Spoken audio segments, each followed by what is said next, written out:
quite. Those of you who know me, you know I like to talk.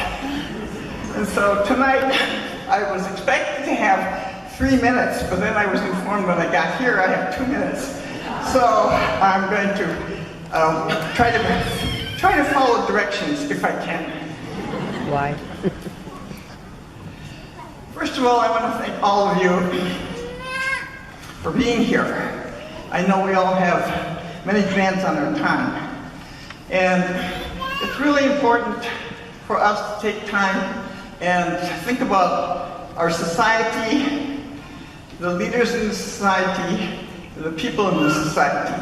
And by doing this tonight, I want every one of you to think about what you can do to improve our society.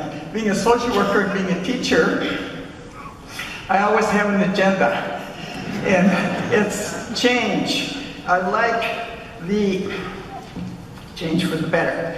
Peace, love, justice. And I want to commend all those in the King Coalition and everyone involved in this whole event. I'm a little breathless from all the speeches here, and I just want to say that Mr. Cole just stole all my thunder. and I feel very excited, appreciative, and deeply honored to receive this Martin Luther King Humanitarian Award. I didn't start out in life trying to get awards. I just did what I thought was right. And then one thing led to another.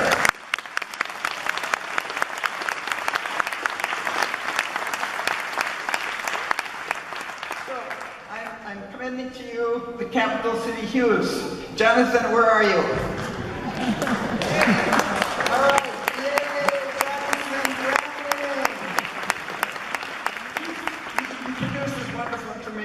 In the paper. And I want to, first of all, tell you that I first went to hear Dr. King when I first got out of graduate school, and it was my first job in Minneapolis, Minnesota. And this was held at the University of Minnesota. It was a cavern of a room. And I was way in back. I was starting out trying to be unobtrusive. And I was at that point. At any rate, then I looked way down there, and there was this smaller looking gentleman and some other people there. And then finally, Dr. King started speaking, and his voice filled the cavern. I had never heard anyone with such magnetic speaking, and I felt like he was speaking directly to me. And in this paper here, it says quite eloquently what he does. Dr. King was a master at displaying his immense intelligence and transcendent charisma.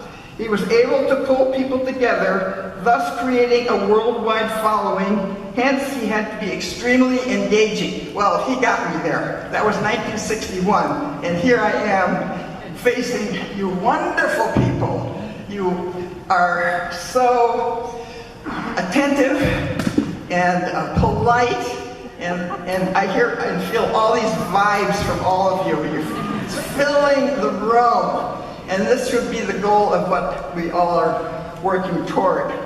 So then, and I'll be very short on this, I could tell you a lot more, but I want to highlight my interaction here with the King philosophy and his work.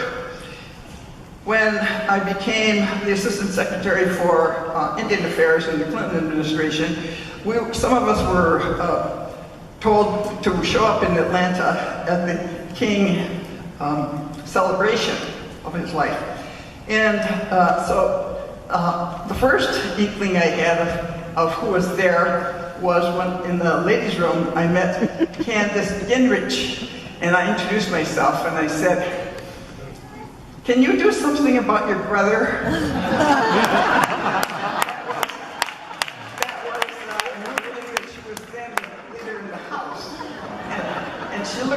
said, well, I'm trying. So I said, yay, good for you. Women's bathroom. Then we both went upstairs, and those of us were selected. We got to speak in the church, Ebenezer Baptist Church. And I looked at the front row, and there was the cabinet. There was Leon Panetta. And that was one of the early times in my speaking, and I was a little daunted by facing our U.S. cabinet, but I trudged on. Never lose an opportunity to talk if you want to. Okay. We were told then that there was going to be a parade, and we were going to march on the street down a few blocks. So I looked, who was in the front row marching? Well, there was Chris Christopherson, Candace Gingrich, Lawrence, I can't think of his last name right now, but I mean, anyway, he's a black actor. I should say an actor who happens to be black. Fishburne, yes, and Ada Deer. I thought, well, that's pretty good scattering, and I'm sure that Martin Luther King was looking down and smiling at all of us. We all had to give another little presentation, and then people just left. But I noticed there was this woman way in the back, so I decided to go and talk to her. And so as I got up there, I saw it was Coretta Scott King.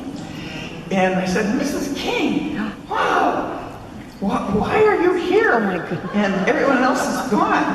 And she said, I wanted to hear your speech. So I had to give some speeches that day. So I was gearing up. At any rate, I was very touched by her humbleness, her kindness, her genuine interest in my speech and the events. And I was then, again, touched deeply by her. So Martin, when I first got out of graduate school, and then fast forward years later, her. And even now talking about it, it's very hard to contain my awe and my respect and my love for her and Dr. King and all of us who are engaged in the social justice effort in this country. I know I'm only supposed to have 3 minutes, so I'm trying to do what I was told. And so I will then turn to some other points here. So, don't worry, I can give a speech, and I should tell you the shortest speech I've ever given in my life was my speech in support of my godson, Ben Wickler, who is sitting here recording every single one of my syllables. And he has children, and they're waving their hands. Yay! I am his godmother, and I think I'm going to be the godmother to these other little ones too. So he's here with his wife, Beth, and Lynn McDonald, and so many of my friends are here. It's hard to single out a few people, but I have to indulge me. All right, so getting back to Dr. King's message for all of us. And here is one. Our nation was born in genocide when it embraced the doctrine that the original American, the Indian, was an inferior race. Even before there were large numbers of Negroes on our shores, the scar of racial hatred had already disfigured colonial society. We're perhaps the only nation which tried, as a matter of national policy, to wipe out its indigenous population.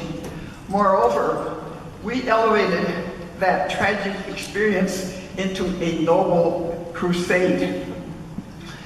I was just shocked to read this, but it also shows the outreach of Dr. King, that he included everyone in his work. They still don't know what to do with us Indians, but I say, don't worry, we're still here and we're not going anywhere else.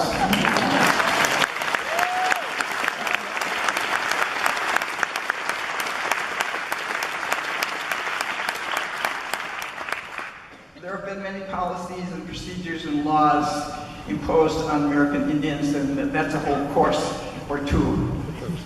At any rate, I want to make this as short as possible, and I want to again thank everybody for being here, and remember this. The arc of the moral history is long, but it bends toward justice.